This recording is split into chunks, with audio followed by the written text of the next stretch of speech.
നമസ്കാരം. വിവാദമായ കെ-റെയിൽ പദ്ധതിക്ക് പകരമായി സംസ്ഥാന സർക്കാർ പ്രഖ്യാപിച്ച പുതിയ അതിവേഗ റെയിൽ പദ്ധതിക്ക് 100 കോടി രൂപ നീക്കിവെച്ച് സംസ്ഥാന ബജറ്റ്. റീജിയണൽ റാപ്പിഡ് ട്രാൻസിറ്റ് സിസ്റ്റത്തിനാണ് സംസ്ഥാന സർക്കാർ ഇന്നലെ അനുമതി നൽകിയത്. ഈ പദ്ധതിയുടെ പ്രാരംഭ പ്രവർത്തനങ്ങൾക്കായി ബജറ്റ് വിഹിതം അനുവദിക്കുകയും ചെയ്തു.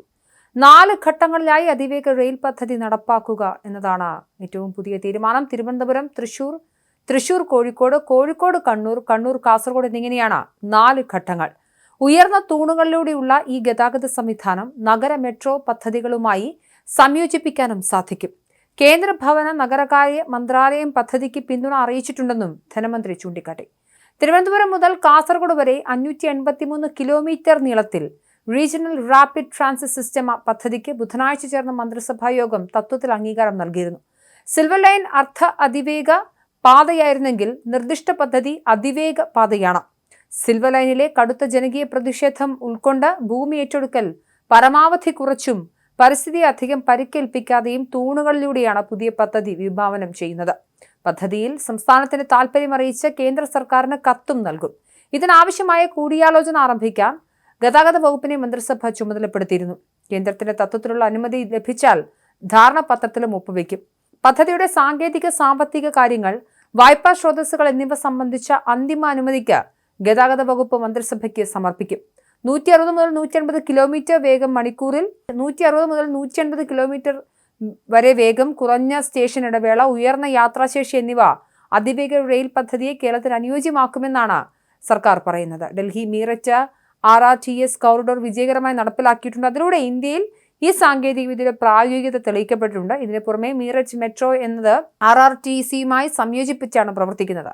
ഈ സംവിധാനം പൂർണ്ണമായി ഗ്രേഡ് സെപ്പറേറ്റഡ് ആയി നടപ്പിലാക്കാനും കഴിയും.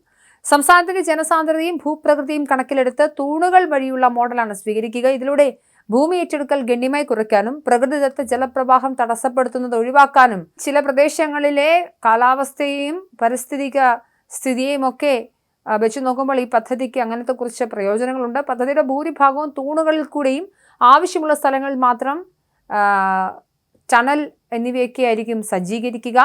RTS നഗര മെട്രോ പദ്ധതികളുമായി സംയോജിപ്പിക്കാൻ ലക്ഷ്യമിടുന്നുണ്ട്. നിലവിലെ കൊച്ചി മെട്രോയുമായും ഭാവിയിൽ വിഭാവനം ചെയ്യുന്ന തിരുവനന്തപുരം, കോഴിക്കോട് മെട്രോ സംവിധാനങ്ങളും RRTS സ്റ്റേഷനുകളുമായി സംയോജിപ്പിക്കാൻ സാധ്യമാക്കും.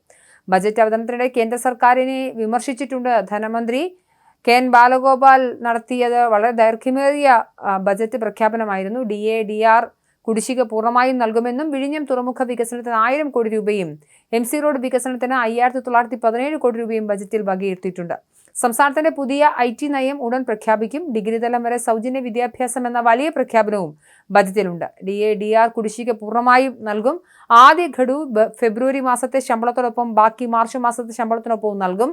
ശമ്പള കമ്മീഷനും പ്രഖ്യാപിക്കുന്നുണ്ട്. 3 മാസത്തിനുള്ളിൽ റിപ്പോർട്ട് സമർപ്പിക്കും. പിന്നാലെ ശമ്പള പരിഷ്കരണം സമയബന്ധിതമായി നടപ്പിലാക്കുമെന്നും അഡ്വൈറ്റ് പെൻഷൻ ഏപ്രിൽ മുതൽ നൽകുമെന്നും ധനമന്ത്രി പ്രഖ്യാപിച്ചിട്ടുണ്ട്. തോമസ് ഐസക്കിനും ഉമ്മൻചാണ്ടിക്കും ശേഷം കേരള നിയമസഭയിലെ ദൈർഘ്യമേറിയ 4ാമത്തെ ബജറ്റാണ് KN ബാലഗോപാൽ അവതരിപ്പിച്ചത്. 2 മണിക്കൂർ 53 മിനിറ്റുമായിരുന്നു അവതരണം.